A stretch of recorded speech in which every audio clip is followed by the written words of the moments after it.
action. All right, good afternoon to you. Great, thanks for joining us. It's Tuesday afternoon, and there's so much on card. Obviously, the agenda every single day, probably until we have a way through, is the BBI and the proposals therein. There is a BBI bill, as it were, and we are going to discuss some of a few things that may arise as contentious issues. One of them is actually the boundary delimitation, the 70 extra constituencies, and there's also the 35% allocation of the national budget to county governments. We'll talk about that in a bit. I have Eric Ragallo. I know he has something else to say, but we'll get into that once we have the substantive conversation. So I want each one of you to say hi. Then we'll begin from Ragallo's new adopted position. Well, adopted position. Yes. Hello, Kenyans, wherever you are. We are touching base again to discuss matters and issues that touch basically about ourselves and our lives. And it's deeper than we may think. Okay. Some people changing tune, loving other tunes. Thank you. All right. Enjoy.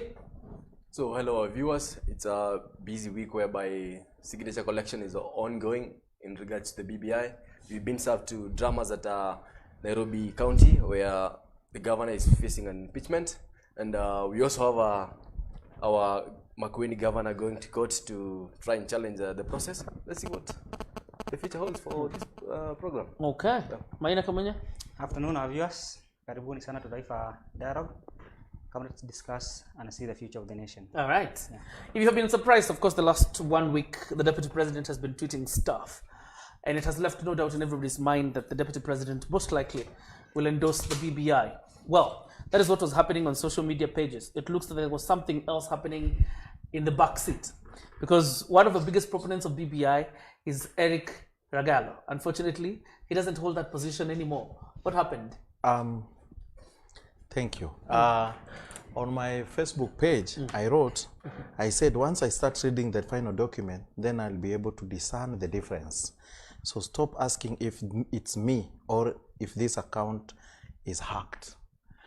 The truth is, I was one of the writers of BBI. Yes. I went to many conferences, BBI, and I was in the document, the first document. You will find in the final document, in the first document, that my name is part of the people who are really, really interested in this. On the second document, again, I'm part of it. And I knew the second document was the document that was going to go to referendum. Okay. The last time I sat here with you, we were talking of the document that has just been released. But what came the other day is totally not what I wanted to see. Okay. Why do I say so? One, we'll be having 640 members to represent us. I'm not adding the governor and the deputy, neither am I adding the MCAs. 640 members. That times 2 tells you. The question is, again, in these 640 members, we have the personal assistants, 640. We have times 2 of what? Sorry, I'm forgetting. CDF managers. No, leave CDF managers. I'm looking at the members alone. Yeah. 40 million per person for house mortgage. I'm looking at 800,000 salary. I'm looking at the minimum 1 million of mileage allowance times 680. We had a 220 member that closed down Bunge to add seats for a certain number that was brought in by the other constitutional change. Then now we are going to close Bunge again to have seats added for a number. Then we are going to have over 100 nominated women representatives. My proposal in the BBI was we should never have nominations.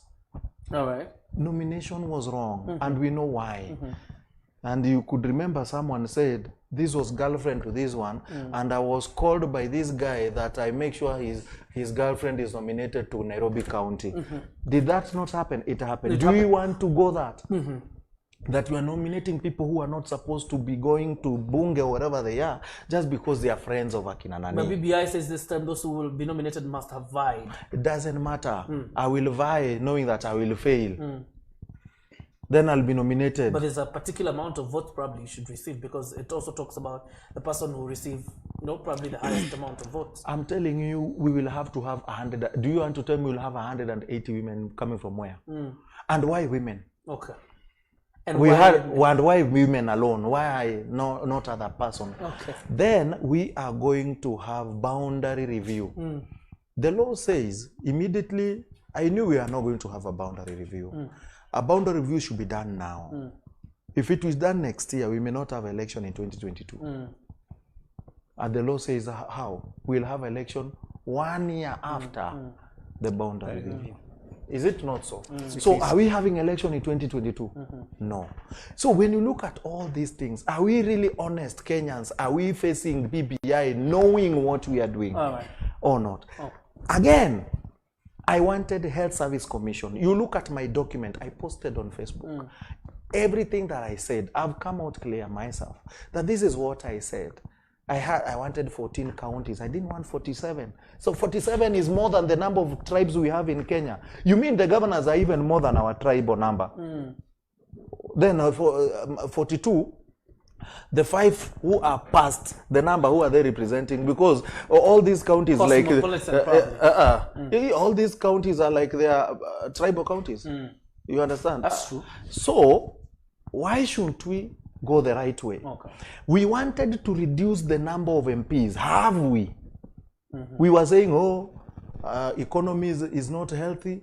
BBI will reduce number of MPs in Kenya. BBI, that was the first BBI, the way people were communicating. Has it reduced? No, it hasn't. So as the numbers going to go up or not? Are we going to have a better bill that, are we going to save any money? I mean, let's just be honest. Okay. Is it economically viable? I'm voting no. And I'm ODM and I will never leave. I'm a life member. But on principle, you're not supporting the BBI? No. Somebody and else? I will not sign the book. Okay. And if a push come to push, I will not even go and vote. Okay. I'll leave Kenyan to decide. But somebody should not come and cry, ati sasa ni wengi na pesa hakuna. I'll ask you, did you not use your head? I used my head to go and give opinions. And I'm using my own head to tell you, I will not vote yes. All right. Wanjohi is one of the other persons who's changed their stand because they were really opposed to the BBI. I think after their patron raised a few several issues and they were amended in the report, now they support. But Rogalo raises serious questions as regards the content of the bill. You support or opposed to it? Well, from the onset, I've always been very consistent with my stand. And basically, let me take you back to before 2017. I was one of the people who were staunch supporters of the president. But as we speak at the moment, I'm only a supporter, not a staunch one. So staunch went, I'm only a supporter. Because what happened? Because what happened, the happenings of post 2017, how he handled the nation with the bringing on board of the handshake, and I was so against the same. But now, because I have to accept that it happened, we had to bring the nation together and forge the way forward. And now here's a BBI. When the first document came, everybody was happy. Then we have people who sat there down and decided that the document should be taken back to the people for validation, so that the people could say that what is in the document, what they said. Then we had another document, BBI 2, which now came with some contentious issues that were highlighted by certain quarters, certain institutions. Maybe some politicians came out strongly to oppose some things that were in the BBI. The church came out strongly. The Muslim community came out strongly. I also came out strongly to poke holes on the document. But the other day, we have now the BBI 3, where some of the contentious issues have been addressed, and I was happy. But unfortunately, I still have some reservations because we are now going to have what we call a bloated parliament, whereby we have always complained of a representation. But now, if this document sails through, come 2022, we shall have over 600 members of parliament. And that is the National Assembly. National Assembly and the Senate. Imagine. National Assembly and the Senate. We shall have over 600 members representing us. We have always complained. At the moment, let me go back a bit. At the moment, before 2017, our economy was in the HDU. At the moment, our economy is in the ICU. I cannot try and fathom and imagine how we are going to manage such a bloated parliament with our economy as it is. Between 2020 January and now, the government has gone out there and increased our debt from 6.1 trillion to 7 trillion in a span of less than 12 months. So I'm trying now to imagine how are we going to try and manage our... last time I complained about the wage bill. Yes. How are we going to arrest the running wage bill? Are we now going to have a parliament sitting down and adjusting our debt ceiling from 9 trillion to 13? Because these politicians have to be paid. The same document tries to say that the youths will be exempted from paying tax. That is not possible. What the government should do is try and one thing to, if we need to manage our economy fast, because we're in the ICU, as I said, we need to have deliberate efforts to make sure that we increase our revenue collection in the internal revenue collection. We have to make sure that people who don't pay tax, pay tax. We have people in Kenya who are known to evade taxes. And these young people must be given opportunities whereby they contribute meaningfully to the economy. Instead of exempting them from taxes, give them opportunities to serve so that they can be able to pay taxes. So that we can grow our economy internally. We don't have to go out there and outsource for finances. So I still have reservations with the document in as far as the expanded parliament is concerned. Okay. Yes. All right. To the supporter of BBI in entirety, Maina Kamunya, because the acknowledgements of the BBI are the preliminary document they released. And I'm reading some Article 10, or actually agenda number 9, which was saying we must bake a bigger national cake and stop focusing on sharing a small one. Through our national anthem, we say, plenty be found within our borders. The politics regarding prosperity dwells on sharing rather than creating. And so BBI was to focus, this was one of its commitment. The commitment here was to focus more on creating other than sharing. Is that aspiration, has it been captured in the BBI, as it were, the aspect of creating wealth more than thinking about its sharing? Okay, thank you, JJ. Before I answer that question, let me first of all say that the change of heart and the change of tune from what I've heard from my brother Eric and the rest, that is expected. And you're going to see more, right? So don't be surprised when you see others follow suit. Either they move from this camp of Eric, they come to the camp of the government where I am, whether the others come from the government and they go to opposing or whatever. Just don't be surprised. These things will happen. I told you on Saturday we had a very big meeting here with the governor. Yes. And the Right Reverend Dr. Kakuyo. And I told you, after we talked to the people who came and were opposing the document, after I preached to them the goodness of what is contained there, most of them changed their heart and they supported and they signed that document. You get the point? So don't be surprised. The second thing I want to say is this. Yeah. I think Wajohi, my brother, is overestimating the power of allowing the young people to participate in building economy without paying tax. You go to the countries like Dubai. One of the things that boosted the economy is when they made a free port. You get the point?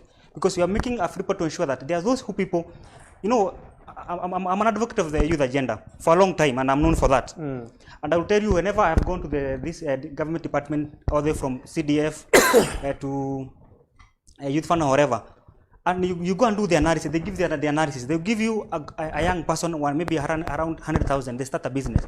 And within 1.5 years, that business collapses because what that guy is correcting and what is he or she is expected to pay as tax cannot match. You find to an extent that 70% of the business, of the income goes to the tax. Some of it is not even tax. They're just preliminary documents that one is required to do. That's it. You get the point. So the environment of doing business for the young people is so expensive. You get the point. And that's what we're saying.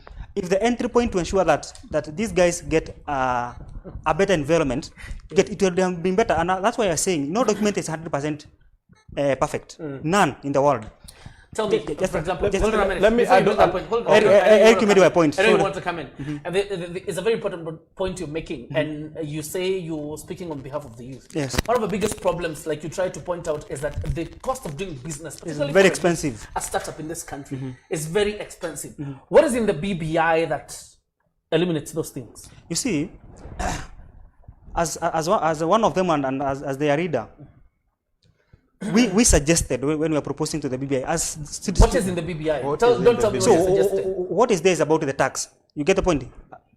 Give them a tax holiday of around 7 years. Okay. You get the point. But if you go and look for the trickle down effect of this 7 years day, it means around to them, because I had tried business myself, and I did too, but they failed when I was in campus. You get the point, because what is expected of you from the kanjo and wherever. Once you sit down at the end of the month, you do your calculations, they can't match, so you end up crossing the business. So to your question, we were talking for the longest time we have said that we need to create or to bake a bigger national cake. Before you go to the national cake, Okay.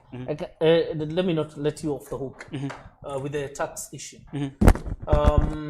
Most people, when they're starting businesses, particularly the ones that are targeting the youth, you need a clearance certificate, I don't know, from KRA. NEMA needs to be there. The county government CRB. is asking for something. There is CRB. DSI. Do you honestly believe that if the government removed this inhibiting factors to a startup, paying tax would not be a problem? You see, what would happen? What would happen if the government is able to ensure that all these documents that are required, and I'm happy if they're gonna be, all of them will be scrapped out by Huduma number. If all of them will be scrapped out, that we make sure that one card is enough for you to do business, for you to move. What do you mean? Why do you Just a minute. mix Huduma number? Just a minute, because I'm assuming and I'm yet to understand the effect of the Huduma number, because if it's gonna scrap out the ID now, just a minute. To do what? Just a minute. If it's gonna do away with the ID, so ID is one of the documents that is so much required in. You're yet to understand the Huduma number. Yet it is the Huduma number you're relying on to make your argument. I'm saying this, Yes. The little knowledge I know about the Huduma number so far is that it's gonna combine all the documents that was required to identify a person. You get the point? So meaning that card would be enough to be known whether I have a tax, I have evaded tax. You get? Allow me to make my Will you point. need a Huduma card number to get a permit from NEMA? Do you see that's what I'm making a point? No, I'm asking you. Do you need Huduma number to get a permit from NEMA? What do you need? Of course, you need a license from them, from NEMA. Yeah. You get the point. So whether there is Huduma number or not, you must get a permit from You get NEMA. my point is this: if the government is able to ensure that all these, let us call them unnecessary document, were able to, were exempted from doing the business, and then they give them the tax holiday, they will boost the business. Because you know what? Just a minute. If you do the calculation of the document that you need from when you want to start the business up to when you start the operations, it may not be more than 5,000. Just a minute. You seem to suggest that centralization has been the problem, not the fee paid to this agency. Yes, because if you do your own statistics, and I'll give you a very good example of Rwanda. Go to Rwanda today, you just require 3 hours to register a company. 3 hours. And Kenya? Kenya it takes 6 months. I have no problem. I have no problem. Hold on a No, minute, registering Eric, hold on a minute. I have no problem with the argument you're making. But you're making a case for centralization. Hold on a minute. You're making a case for centralization, that you can get a NEMA permit, CRB, whatever, from one center. The truth of the matter is, the fee is supposed to be paid to get this certificate will continue to exist, whether this document are centralized or not. And what is inhibiting to startup businesses in Kenya are these fees, not the fact that DCI is on Kiambu Road and NEMA is. No. Change the perspective and look from where I'm sitting. If I will be able to pay 10,000 for all those certificates, you get the point. If they require 10,000, so that I get all of them, I get all those clearance, I have no problem with them. Knowing that I'm gonna spend 10,000, then I'm given 100,000 to start business. So I'm sure even if I spend this 10,000 for the next 7 years, nobody will come after me. That's not the problem. The problem is not about the recession or all those things. It's the environment of doing business. The second thing, allow me to make my point. Let him make his point. You get the point.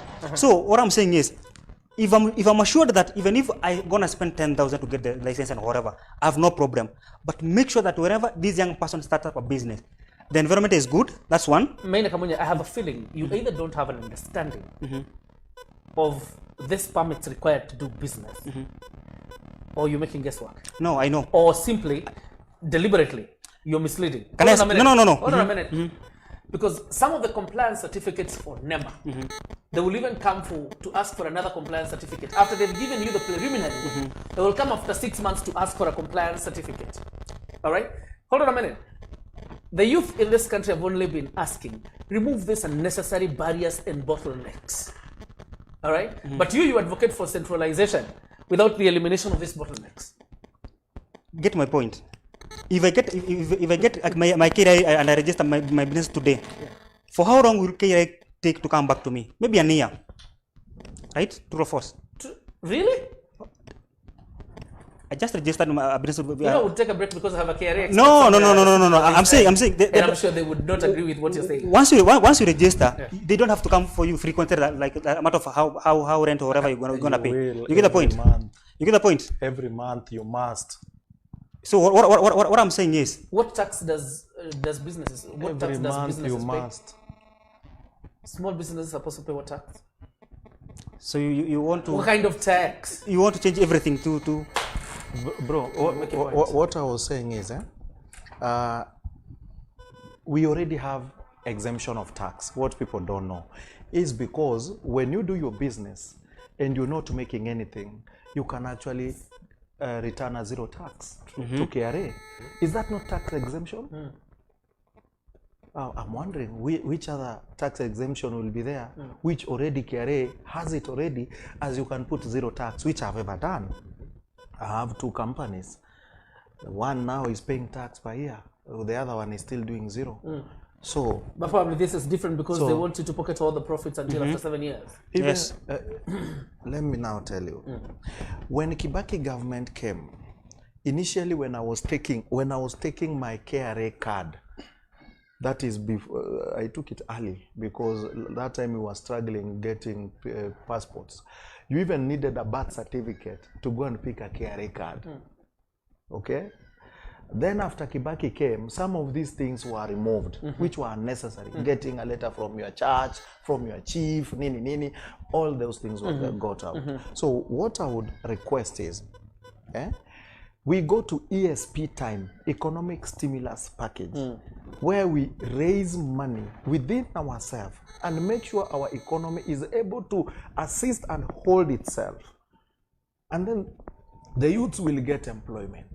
Not every youth can do a business. So this issue of we'll give a zero tax for you to open businesses, my friend, open the country for youths to get to work. Open the government and make the government employ the youth. I was employed under the ESP in 2006. I came to live in 2010. At that time, you give me 100,000 to open a business. I have too many problems that 100,000 will eventually go to my own life than in the business. Let's be honest with ourselves. For you to come to a point of opening a business, you're having something you've been doing here to subsidize the business. Let me be honest with this country. Even if you remove tax at zero, many youths will not make in a business because the same money is what they are eating, is what they are doing. Many of us who have made it in business is because we're doing other things. You understand? Then later you leave what you're doing and concentrate in your business because you've been growing your business for some time. We need to economic stimulus package that Kibaki brought that will ensure most youth get employed at a contract around 3 to 4 years. Then from there they are consumed by the government for permanent and pensionable. By that time, make sure the banks are easier to give loans to these guys. That is how Kibaki brought back our economy. Where did it go? But times have changed. Times don't change. Governments change, and then government comes with policies. Let me tell you, even the Kibaki's time got zero money. Uhuru didn't get zero money in the exchequer. Kibaki in 2002 got zero money in the exchequer.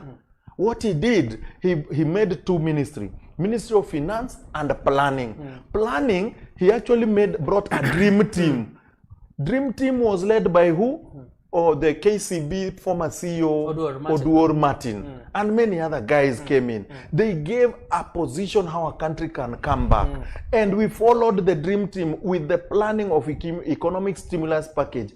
Watu waliajiriwa makazi under contract ya 20,000 per month for 2 or 1 year. You remember all these Because it's things. Kazim Tani now. Kazim Tani, hey boss, let's be honest. But you see, but you That see, is but you see, not work. Before you make a rejoinder, That is before you- not work. Before you make a So rejoinder, that's the only way we can grow economy for the youth, not giving them money, whereas hana kiatu, kijana nataka kudunga, ungenipatia 100,000 in 2006, 2007, I wouldn't have a business. Okay, all right.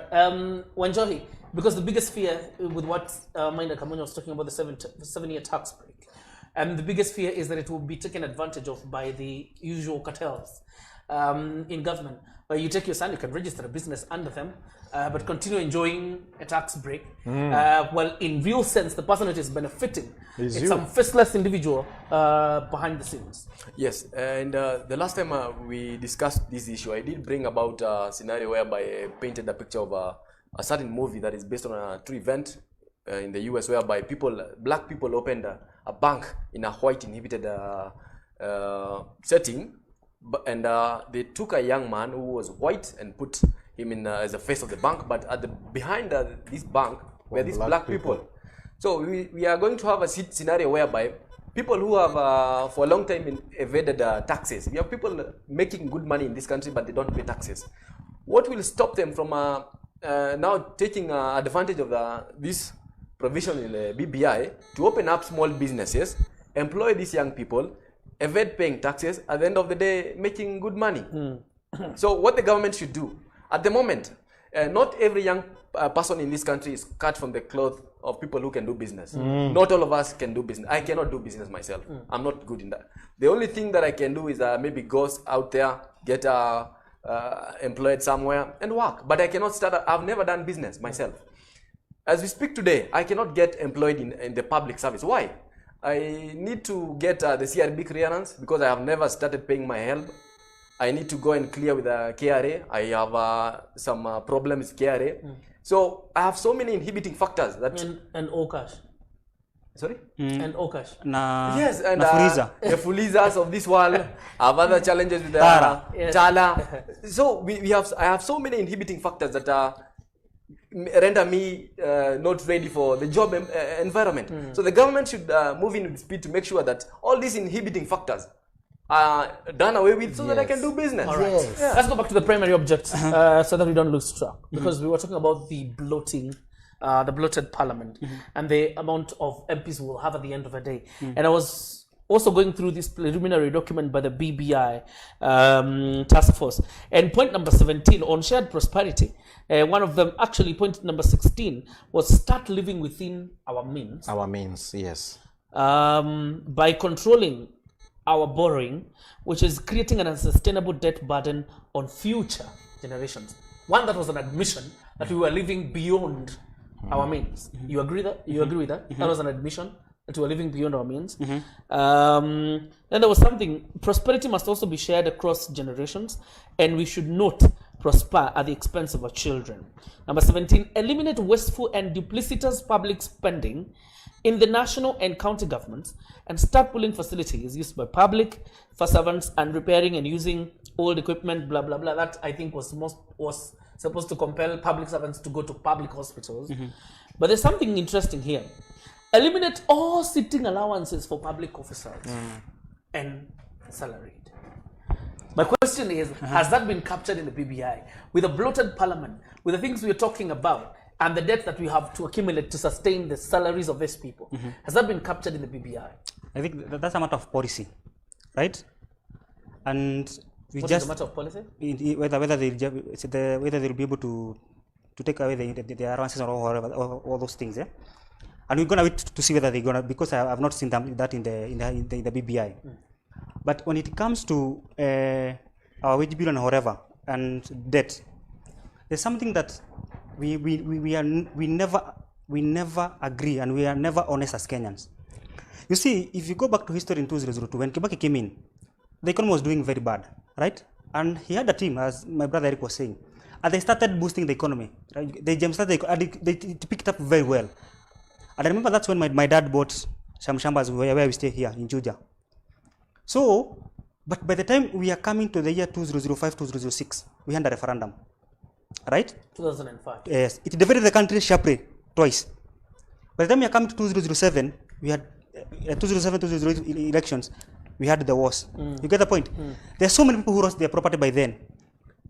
Those who were able to maybe to survive through that period, they restarted their business again in 2009. By the time we are coming to 2011, 2012, there was still that panic of the war. Come to election 2013. Which war? Of course, we are used to positive election But there was violence. none in 2013. You get the point. So these people start fearing. So they start vacating from those regions, coming back. You get the point. I have an uncle who was living in Rift Valley before the election was here. I think in 2016, you see Pierre Lumumba saying in a church here in Nairobi saying. So what I'm saying is, we don't have the consistency that or the predicability of assuring Kenyans that even if you're going to start a business today, even if the government can invest in you today, we have a prediction that in 20 years down the line, the world that you have created will be able to pass to your generation. Are you responding to my question? Yes, I'm saying this. Because what Eric was saying here is, the government may want to do the best as Kibaki had done. But remember, wealth is created in a peaceful environment. That's the first thing. Go back to the question of... No. I'm answering the question. Go back to Eric. Hold on government. Minor Kamunya. Because I asked a very direct question. If we just circumlocute around one issue, we might spend the whole day here. I'm asking question of wage bill. And what is the BBI? That's what I'm coming. You see, if you're saying that the government have borrowed, yes, the wage bill is high. If you're able to account everything that have been borrowed in our country today, I'm telling you, we will not having this story of wage bill and whatever.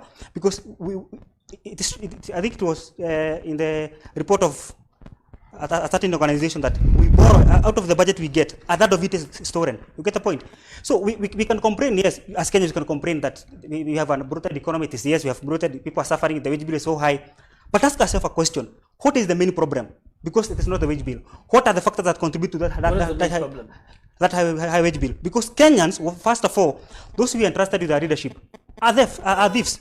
You get the point? So the money we borrow, because borrowing is not a problem. If I borrow 100 million from the bank and I can come and invest it, and I'm able to account that money, then I'm assured of prosperity. But we borrow, but after we borrow, then we come back here, we steal everything. Let me ask you, because you appear to have some newfound wisdom that does not exist.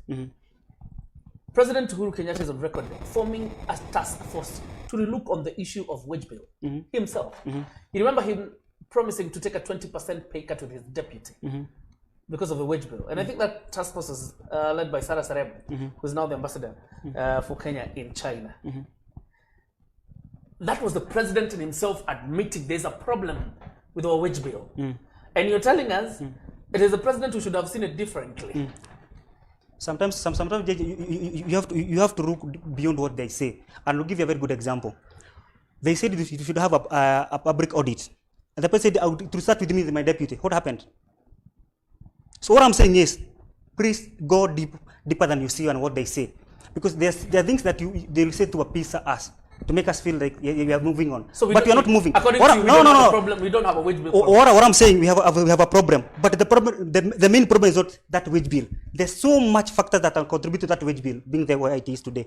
There are so many nations that have borrowed more than us. Japan is one of them. You get it's not about borrowing. No, you see, what is the GDP of Japan when you start saying borrowing. Japan has borrowed more than us? So that we are what careful. is the GDP of Japan? BBI in itself acknowledges that we are spending almost 70%. We are waking up. Hold on a minute. We are waking up. Hold on a minute. Almost 70% on recurrent expenditure. And it's true. It's true. Kiambu County alone. Kiambu County said raising of the development expenditure to 50%, so that we remain with a 50% recurrent expenditure. That is an acknowledgement of a problem. Yes. And you're simply saying, if we fix what? Oh. Get me, JJ. Not just a minute.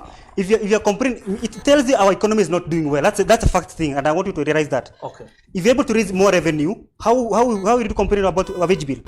You get the point. But the problem is Kenyans are not getting employed. Kenyans are not raising tax enough to contain the development of the country. I'm saying what I'm saying is, we spend maybe 70% of our taxes to recurrent expenditure. That percent to the. It's not even our taxes. It's our taxes and borrowed money. 70% goes to recurrent expenditure, and this 30% for development. 15% is stolen. So we are left only with it 15%. So if the economy itself is able to generate enough revenue, then it tells you maybe our expenditure would go to around 40%. Then we have 60% for development. It's very interesting. So what is in this economy that we can do to jumpstart the generation of income?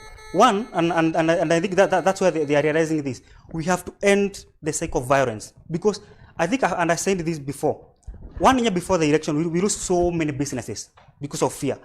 Investors run away. During that period of year of election, we still lose businesses. After elections, we still lose businesses. You get the point? So those 3 years are just nothing. They don't contribute by the expectation of the KRA. You get the point? And therefore, the government that comes in have only 2 or 3 years to work. And for your information, KRA has never met its target. True. That is it. I think for the last around 6 years. 6 years. You get the point? So what we are saying is, so we try to borrow to top up because our revenue is not working. But the main problem should be, and that's what the next government should be thinking about. How do we ensure that when we come in, we are able to generate revenue enough? Even if we're gonna top up, we are not going to borrow so much to top up from what we require. But BBI is not just about a constitutional referendum. It even proposes legislative and policy issues that need to be adopted. And I'm asking you a question because you've come through the BBI. What is there that is legislative or a policy direction towards generation of money? One is that 5% that's going to the county. That's one. Is that revenue generation? What is the trickle-down effect of that cash, that money that will fall? And we will even talk about that. It's okay. That's what I'm saying. You get anything that is done, have a vision, have an objective it's going to achieve. You already admit the Kenyan economy is not doing well. Exactly. That is in your own admission. Yeah, I've said but that. You still support a bloated parliament. In your own admission. No. Hold on a minute. I said no. I said JJ. In your own admission, I said the economy is not doing well. I said this. I said no document is 100% perfect. But, okay. And I'm not for this. But you're simply telling us to do with what we have. No. With what is proposed. I'm saying this. I didn't personally. I'm against the bloated parliament. That is what you should have said. You get the point. But what I'm saying is, that 5% money coming to the counties is you jumpstart the economy of that. So that you make your argument complete. You already admit the economy of this country is bad. It's not doing well. Let me paint the facts to you. The fact of the matter is 317 billion is supposed to go to counties up until today. Yes. The government has never sent 317 billion to counties. At worst, at best they do 300 billion. Are you aware the remittances from September up until now to counties are not done? Where is this 35% coming from? That's what I'm saying. Whatever they tell us and whatever you take should be two different things. Okay. And then why are you supporting BBI? Just a minute. Allow me to make my point. Just a minute. And that's why I'm telling Kenyans, because I'm one of them and one of who is supporting this initiative. That's why I'm telling them. Kenyans, we have to wake up and realize that it's us who are going to build this nation. It's not just about the few leaders we see up top there. We have to build the nation. It's just to be us. Siku koja tupewe, na siku koja tufanyiwe. We wake up and every opportunity that is provided for us, especially the young people, we make best use of it. So kwa BBI kuna maoni ya sisi wenye unasema tuamke. Of course, yes. Okay. Brother, let me tell you, we will be having we are having 290 MPs now, up from the time we had 220, if you remember the Moi time. Plus 70 new constituencies that are going to be made. Those are 70 more MPs, plus 94 senators. Don't forget, we'll have 2 senators per county, making it 94. I don't know what they're going to represent when they're 2, plus 180 women nominated MPs. 180 women nominated. That is the word I want you to remember. Nominated. It's not a number. It's not an actual number. It's a top. Okay, it will be.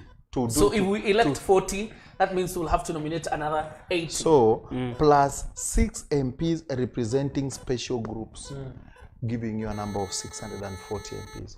This will give you 640 drivers, 1,280 bodyguards with allowances from Bonge, 640 PAs to these guys. So minimum per diem to these people is 1 million per month. Remember, there is a basic salary of 800K. And this is salary. So no allowances. Sitting allowances, I said salary. That's why I have not put allowances. Okay. That alone is a magic. and Kenya is very rich. If this is where we are going, we are the richest of the richest. After that, we have all this, we are going to have a very big employment of many other people that will come to these people. Somebody will argue, ati wakipewa pale kuna watu wataandikwa kuwasaidia na nini. Yes, which will be plus to economy, but what is the negative of having such a bloated parliament? Surely, are we going this road? When I was in the BBI, when I was in those committees, my story and the story of many was, we are too many. We need to reduce the numbers. My story even today asks, what is too many going to make economy grow? How will it make economy grow when the number we have is making economy to get hurt? The other question, and I'm saying about economy of Kenya. Yes. Economy of Kenya should be left to planners. Let us plan economy and get discipline. We cannot have, he's talking about fights every election. The fight of every election is not because every election we have to fight. It's because of an IBC. Why did we fight in 2007? Was it because every The lot of credible elections? Yes. So we need to take care of credible elections, not 5 positions at the top. Will that change election? Yes. If those positions are there 5, and these other guys on this side had made their 5 numbers, they know where utakuwa prime minister, utakuwa nini. Then these other guys feel that our maybe our election, will we still have a good election or a stable country? No. Thank you. You say yes, my brother. A problem here is the prefect that takes care of election. Okay. The next thing is one-term presidency. If elections are becoming problem after every time, and he said very well, after 5 we lose 3 years, we lose nini, then why do you have a mid-election? Why don't we have a one-term president that runs for 7 years, not 10 years, and we lose 3 years? So we lose 1 year. Of course, let me say that. Yeah. Then you have 6 years of stability. Then why do you have a mid-election that we lose time and economy? Such things is what grows economy. What grows economy is not us having 5 people, 10 people, 11 people, 13 people on the top. IBC must be stable. We must get an IBC that talks the truth and tells us the truth. Okay.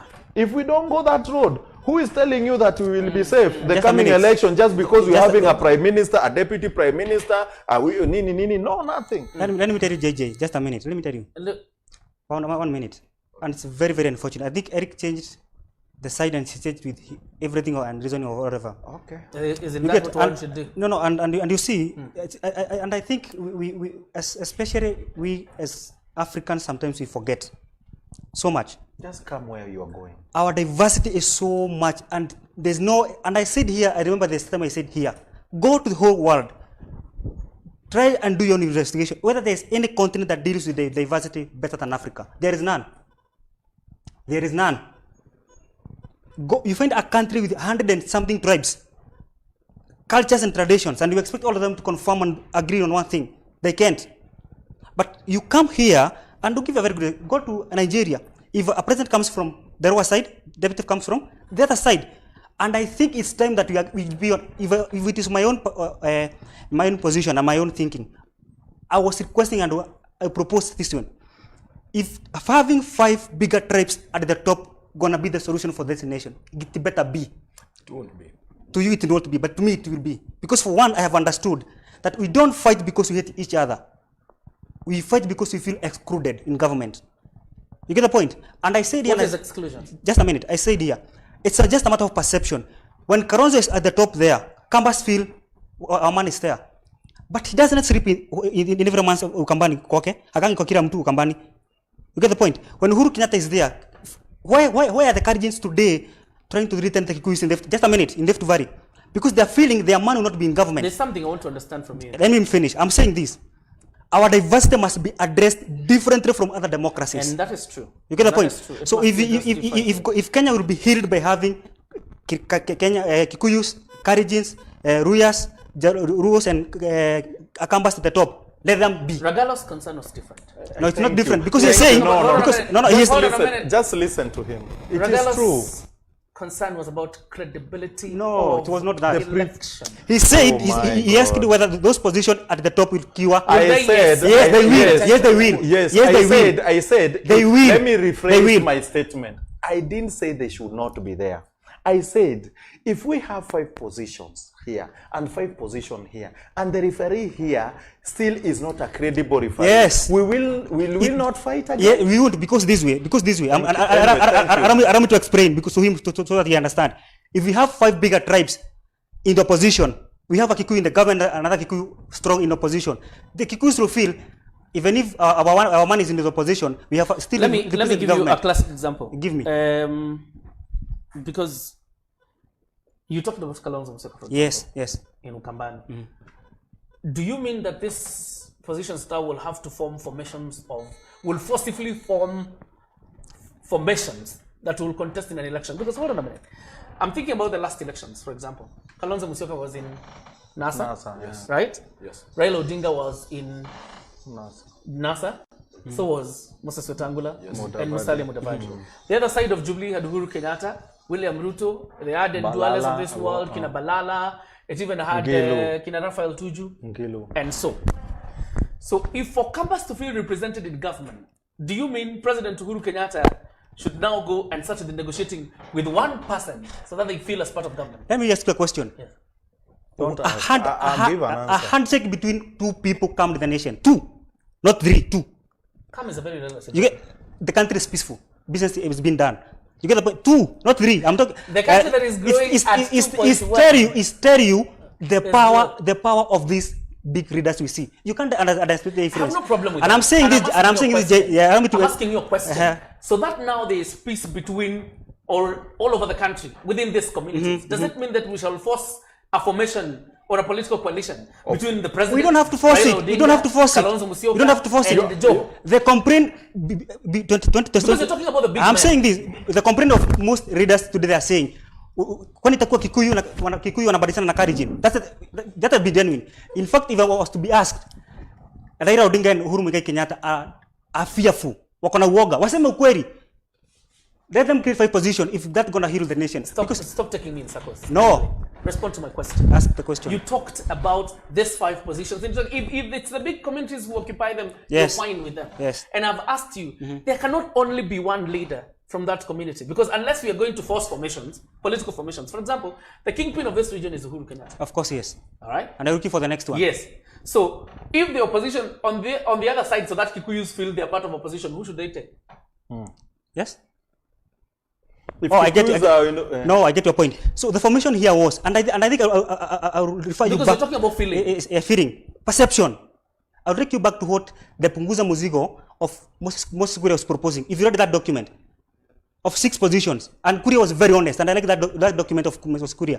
He was saying, let us have 5 positions, right, at the top, so that if Kikuyu will be represented by Uhuru Muigai Kenyatta and Kabogo is on the other side, you get the point. If Uhuru loses and Kabogo wins, there's that feeling. And I'll give a very good example. Today, as we are speaking, Ukambani have 3 kingpins. Probable. You get the point. You have Mutua and whatever. Mutua, the governor Makuen. No, let me answer because you don't want to hear my answer. You get, and the other one is Kalonzo Musyoka. If Kalonzo Musyoka is in one formation and Kifuna Kibwana is in the other formation, and Kifuna Kibwana comes in and Kalonzo loses, Kabani people still feel they're represented. What about those communities that don't have the 3? They don't Sipendi argument. I'm sorry. No, what about the other huipendi jutaki ukweli. Yeah, well, don't be Huipendi jutaki tribal. ukweli. No, I it's said, not about why would you tribal. have It's that? genuineness. It's not about tribal, What it's about about the other genuineness. communities that don't have the 3? It's about genuineness. What you're So saying, what about the other communities? What that about You're saying, Obiek? What about an Indian? how much do they contribute? My How friend. No. Now, in terms of no. I'm saying Hold on. Okay, We're out of order. just a minute. This country does not have visitors. To start talking Okay, about we have no. what? But my point is, when did we have a war between Taita Taveta, yes, Taita Taveta in Mombasa, and So simply BBI is going to appease these communities. Yes. It's trying to address the cause of the violence.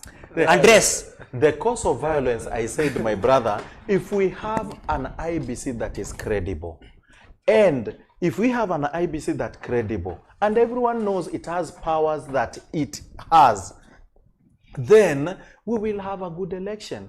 If we are losing money because of midterm elections, then we stop our midterm elections because and I have also a want to go to 7-year Maina president. to understand your wisdom. What is the reason behind the handshake?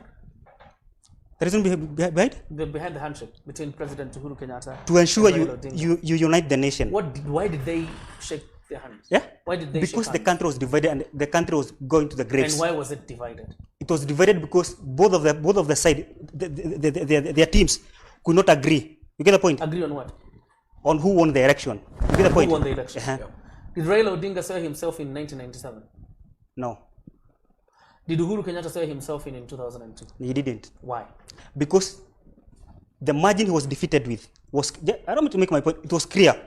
You get, and I said here, and I think Professor Oromumba the other day said, the problem we have today is, whenever we go to an election, we are so sure it will be divided, the country will be divided in the middle, such that the winner will take, the margin of the winner and the second lineup is so minimal, such that this guy who is losing, it's very easy for him to convince the crowd that it is stolen. They have been rigged out. The events of the 30th of January. The events of the 30th of January where 2018. Where I was. What happened? Swearing. Raila Odinga saw himself in Yes. as the people's president. Of course, yes. Why? Because to him and to the people, to that brigade, they felt the election was not fair. You get the point? And they were justified because I did not ask for the justification. They felt the election was not fair and credible. Thank you. Election. The election was not fair, and not credible. because there were no laws. Yeah.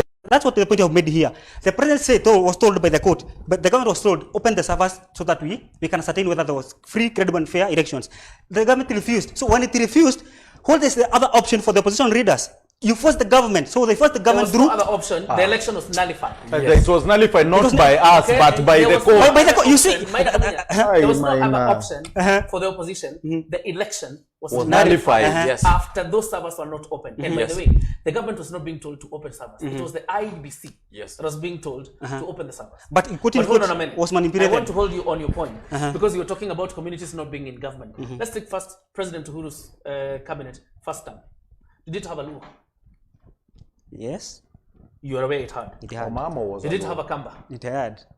Okay. Yes, Did it have a Mijikenda? Yes. Actually, yes. yes. Right? But Hold on a minute. Which region was not represented? where are we? Hold on a minute. Answer my Answer to- question. Which region was not in the cabinet? None. Just a minute. Just Even let today, me now. You respond to my question, then make your point. Not Which tribe, region was not region, not represented? tribe. Listen to it nicely. Which region was not Region. represented? Who do you mean by representation? I'm asking. Just let me ask you a question, because today in the BBI people are saying we don't want technocrat because we don't feel represented. Oh, you've moved to No. I'm saying because those guys who are appointed by them, those who are appointed at the face of You the were talking about the president. Yes. I told you the 2010 constitution talks about the president having a government that has How the mu- Face of The Kenya. face of How- Hold on a minute. Uh-huh. The face of Kenya has nothing to do with individuals. how much ground does Omamo have? Oh, now how it's much ground. influence? How much influence? How much convincing power? I don't need to make my point. How much? So what you're You simply see- saying, you see- hold on a minute, uh-huh. hold on a minute. It's good you're making your point. And I hope we don't circumlocute here and make like me and you are arguing. We are not. So when the president formed his cabinet, because it's Raila Odinga who has ground in Luo Nyanza, should the president have called him and made him a cabinet minister? Of course, no. Of course, no. So what should the president have done? What Kibaki did in 2002. What did he do? He gave positions of ministers to people who had influence from the ground. That Arida Who are those? we had the likes of Michuki, Saitoti. That when Saitoti goes back to Kajiado, people feel yes, we are in government. But the constitution just a was minute. But today, today I can tell you, Omamo maybe sleeps in Muthaiga. He never goes to Kisumu. You get the point. So what I'm saying is, today. No, if you were to advise the president, today, in fact, I will Kisii put you in no, your no, shoes. If you were to advise the president in 2013, who should he have picked in Luo Nyanza as cabinet minister? in Luo Nyanza as cabinet, Jakao Midiwo. allow me to come in, JJ. Go ahead. And before you bring on board some of our panelists here, make sure they're not drunk. let me go back to our wage bill. You should do an alcohol blood test. Yes, you should. My bad. Let me go back before I come to this serious issue. Let me go back to the KRA issue that we talked about, the wage and how the economy is doing. Kamunya did allude to the fact that a year to election and a year after an election, KRA misses its target. But in between the 3 years, KRA has never met its revenue target. It has never. That will tell you that it's either we have people who are not paying taxes, who are evading taxes, or we have people who have nothing meaningful to contribute to the economy. So you have to address the same. Two, we have Kamunya has also talked of feeling of inclusivity in government. This was foreseen by the people, the drafters of the 2010 constitution, whereby they felt that we have people who had the misconception that certain regions in this country receive development simply because that is why we have 47 units of government today, whereby regardless of who is president, you have your own governor who will make sure that you have a road, you have ECD centers, you have hospitals in your place, so that you will not need to be so that you remove this so much heat in the presidency. Because if a Kenyan has food on his table, he has access to medical care, he has water. Yes. You don't need to be so much on who is president, provided you receive services from any government. And let me concur with Daktari here, because one problem that if you look at every time we have challenges with elections in this country, and I've said times without number here, that the problem in this nation has always been the IEBC. If we fix the infrastructure of the IEBC, whereby the electoral processes are always transparent and verifiable, so that anybody who is defeated in an election will accept, because he can see that these were the votes that were casted, and if we relook at the process, it was transparent and verifiable. Therefore, I will have to accept the result, because every time we have had a dispute over elections outcomes, it has always zeroed down to the IEBC. So it's not a question. And again, I want to demystify another lie here, that if we will have 10 people sitting up there, we have 42 tribes in Kenya. Now that we are going to have 5 senior positions in government, what tells you that the Ogiek of this nation, the Durumas of this nation will not feel excluded? So first we need to know how we are going to fix the IEBC. In fact, probably what I would want the supporters of BBI to tell me when they say 5 people occupying there will still appease people. What BBI means then when it says that we are moving from a country of blood ties to a nation. I struggle to understand. No, if you're moving to nationhood, from a country of blood ties to nationhood. You don't have to struggle anymore. Yeah. I'm here to explain. You can't. Yes. You don't have to struggle anymore. How you've done so far?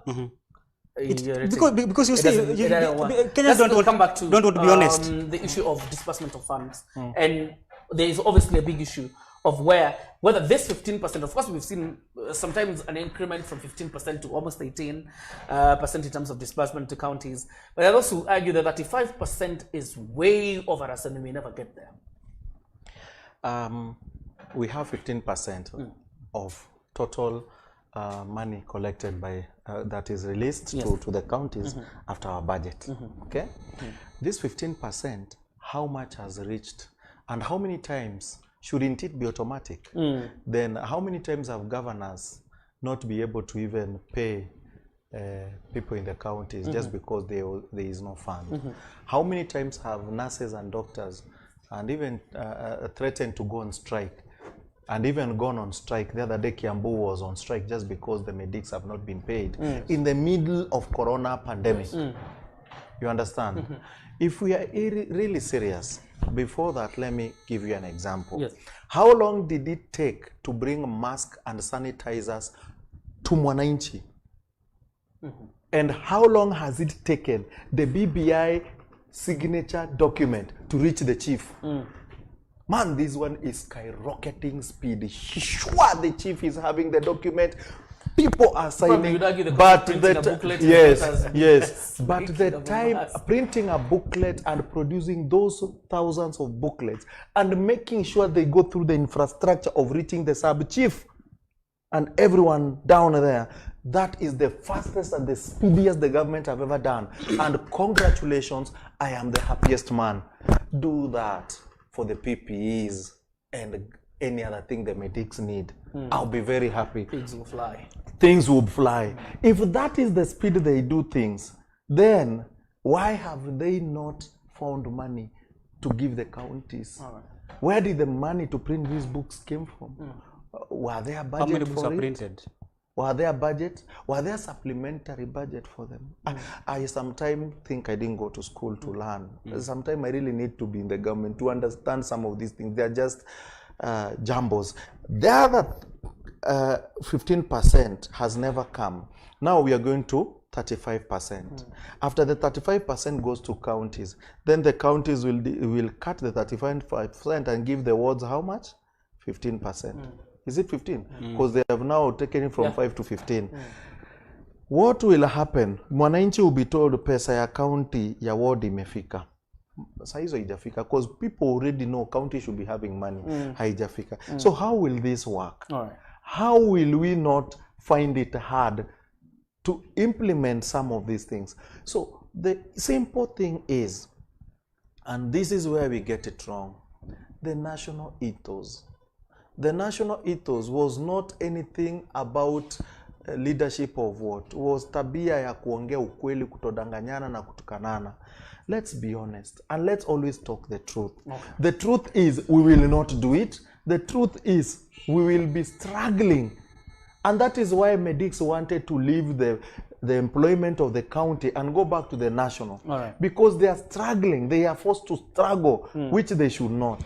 The cream of this country struggle. And one of the reasons I'm voting no is because how do you remove Health Service Commission from the book that is supposed to go to counties for deliberation?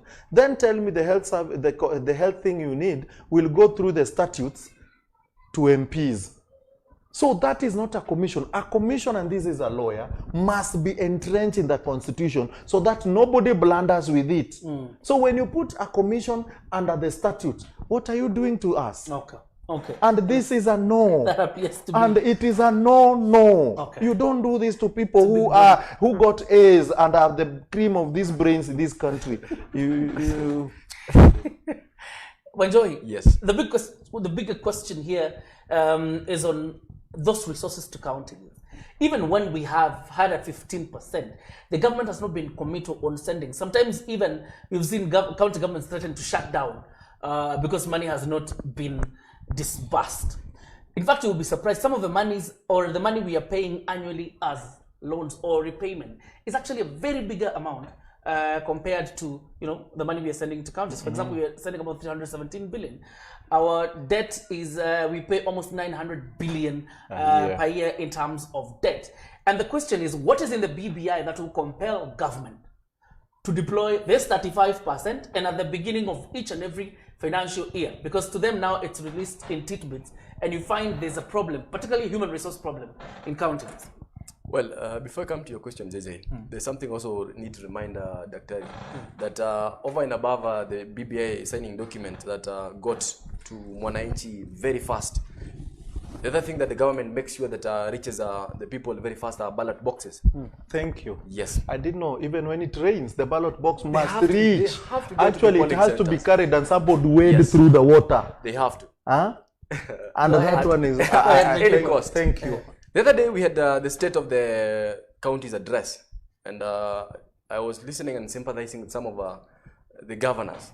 They even went to an extent of saying that some of the operations in the counties are being they are kind of operating under bank loans.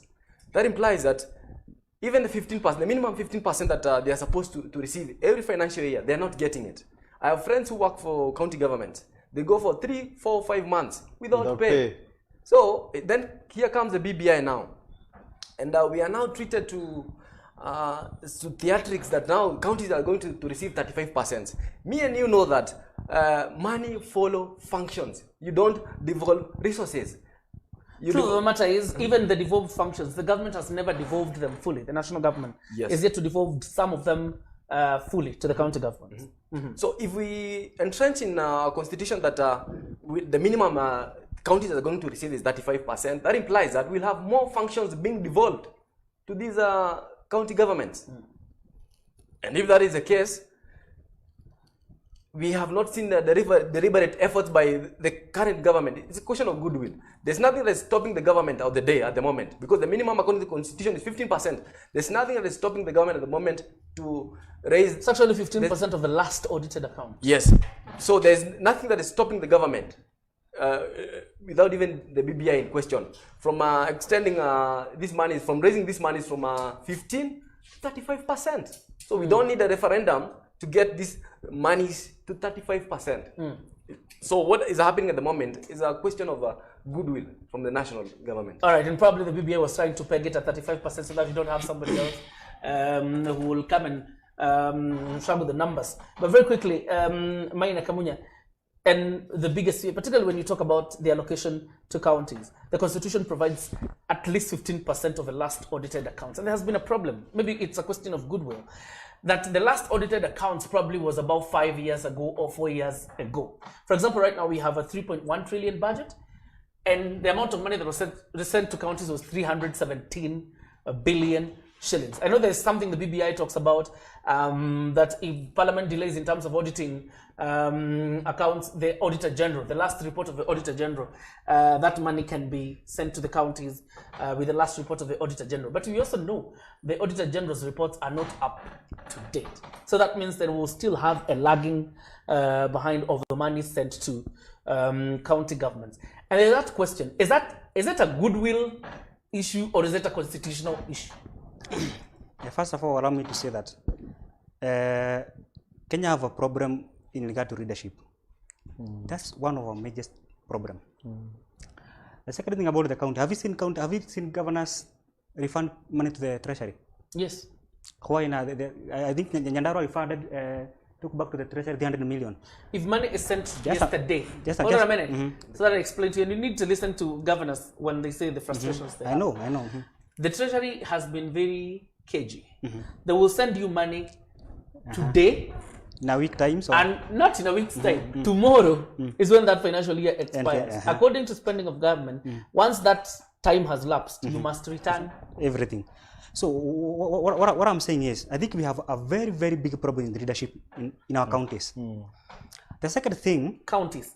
Yes, especially in our counties. The second thing, because I think I saw it was this guy from Homa Bay, my friend, Karuma, Peter Karuma, and he posted a very, very big county headquarters of where Donyangapo comes from is? Homa Bay. Not Homa Bay. No, I know the headquarters you're talking about are from Turkana. Turkana. Yes. Turkana, And you saw that headquarter, and you ask yourself, is this the priority? You get the point? Yeah.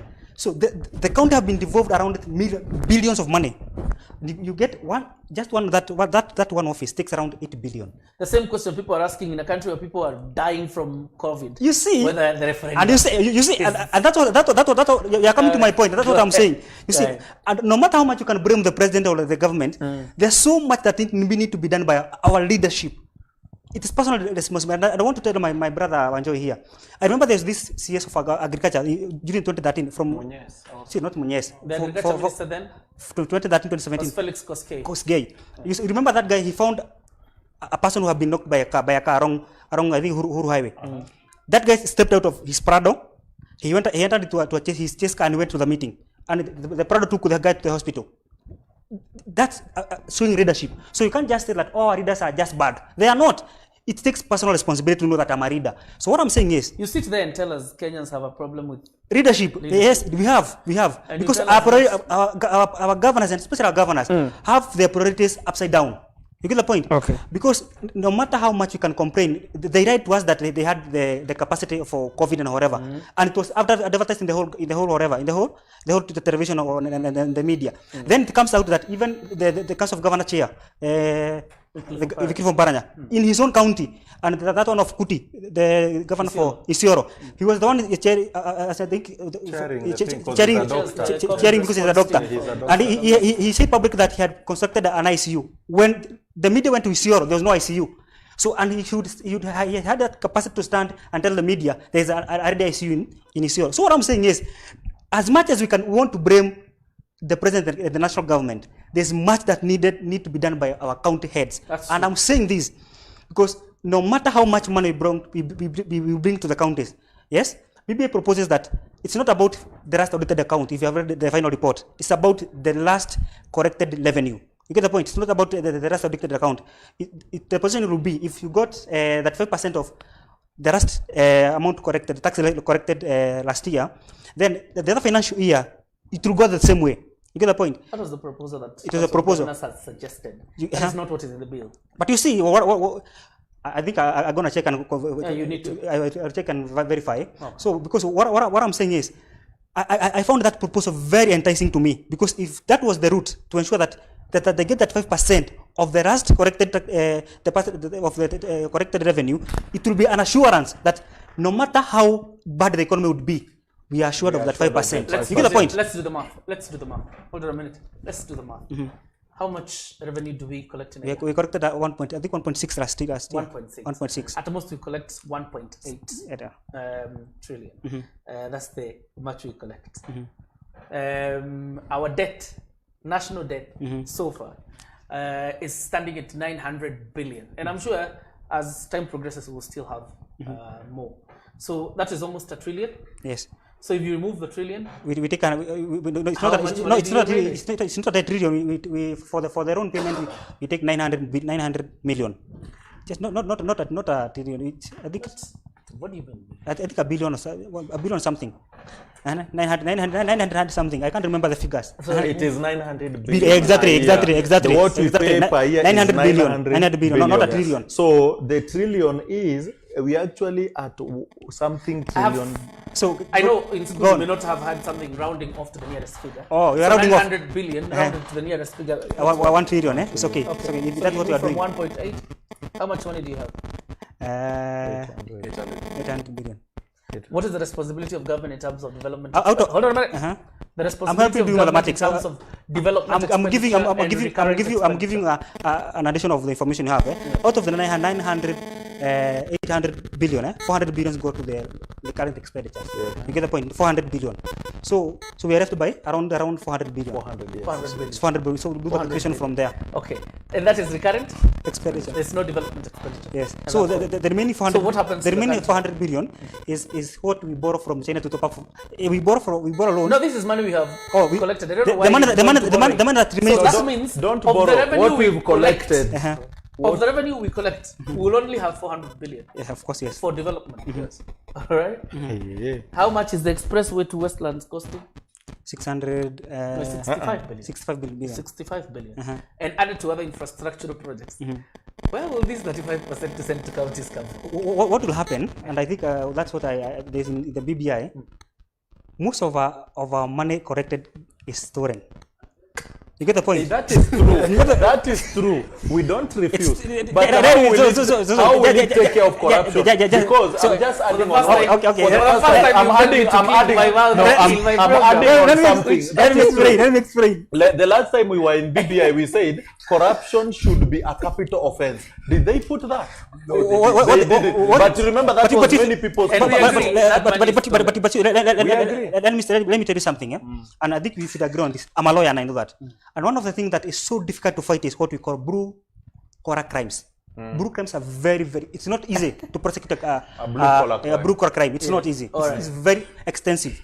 Even to get that evidence. And you see, that's why I think there's some people who are suggesting, if you're studying about the hanging, the capital offense, there's a team that was suggesting we carry the formula or the style of US, the FBI. You get a special intelligence service that can be able to deal only with corruption. That would be easier because those guys, they will be able to they are trained well and they're able to trace the flow of money or whatever. Right. But as we speak today, Kenya does not have the capacity. Directly from the Auditor General. Much of the money we get is not money we have borrowed and then gets lost somewhere. Our kind of corruption in government is serious. It is our money is stolen at the budgeting level. That is it. At the budgeting level is where they know our kickbacks will be 2 billion, so it will be budgeted there. It's not like money will come and then it is stolen. Even to at that point, money is directed towards the construction of a dam, but they already know how much. Even money is there. even to add to information, even the problem you see about the coffee in the central Kenya and the tea is all in the budget. All is done in that budget. So, but you still support the problem. That's why you see those guys who are attacking BBI. We can never agree with them. The rest of members of parliament from Central Kenya who are saying kahawa yeko. It can't be because they know they have the power in parliament to change everything, but they can't because what I understand. So now, what I would request very quickly because we need to wind up. Okay. In Singapore, we have the Singapore book. I've read it. It is, and I have it. That guy turned Singapore from third world to first world. Exactly. In no time. What did he do? It was very simple. In his first 100 days as a president of Singapore, a prime minister, how many people did he kill? So many.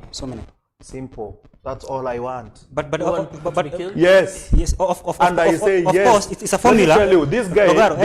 You want a public parade of yes. What happens? Yes. What happens? And yes. Eric, the same happened with Denmark. Even China. Even Denmark. Denmark was the economy was collapsing, but the president decided, you know what? I'm giving all. If you think you are corrupt, if you're stealing anything from the government, I'm giving you an ultimatum of 3 months. Yes. Refund everything. Refund everything. He gave them ultimatum of 3 months. 3 months. From there, he had a special committee. That is not in the BBI. So it's not. But the president. So far, it is a bill. It is corruption. Okay. But you see, JJ, corruption is hurting. Why? Reason? Do you know why we are here and why we are poor? Is because someone just decided to steal golden bag. Of course, yes. Do you know why we are poor? Someone just decided to do all the shambas. Ama nini. Nizake. Do you know why we are poor? Someone just decided. Bosire report is not important.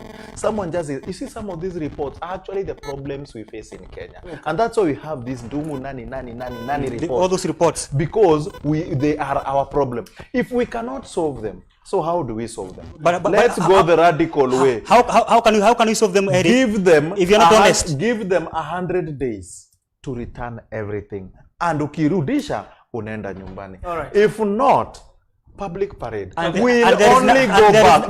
And let me tell you, now we will have money. We will have money for the counties. We will have money for the MCAs, and it will never miss because no one will steal it. There is nothing very President Uhuru Kenyatta from such a committee. Yes, it won't happen because the way we fight corruption in this country is always targeted. And for example, the president did come out and talked of doing some audit. It has never happened to date because they sat down and lifestyle audit. They sat down and saw that they are also not clean. Then we came to changing the monetary. We changed our currency because they thought we have people who have money in their houses. They changed, and the people who were said to have money in their houses, we recovered some billions. The people who were targeted that was not the target. With their charitable things, harambes, and we continue doing the same. And they're still supporting them. Hold on a minute, I know what you're doing. Yes. Make your point very quickly. So the thing is, we need to have deliberate efforts to make sure that corruption in Kenya becomes painful. And if we have to go the China way, let us go it. Let me pick a few comments. Andre Jamba says it's either Wakili is being ignorant or a sycophant. Wakili Leo Melala, we can't all fit in government. Never. What benefit have Luos had with Raila being in government, or Kalenjins with Ruto and Kikuyus with Uhuru? Nothing. And today it appears like all judges are directed at you. Wakili is very tribal. John Johnson says Wakili stop misguiding Kenyans with tribalism. This is where Wanjohi, I like the way you're breaking down for them, especially the 35%, the way it's being absorbed. It's a matter of goodwill.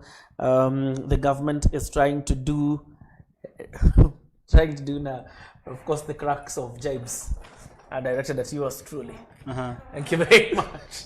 Maina Kamunya, thank you very much Thank for you. joining. And Eric Regalo for coming on board.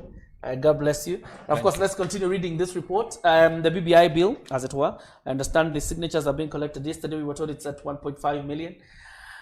Well, it looks like people are taking it up. Where will this contest end? Is it an uncontested referendum or a contested referendum? Will there be a referendum after all? Those are questions that only time will be able to answer. My name is John Jacob Curie. Have yourself a fantastic evening. God bless you.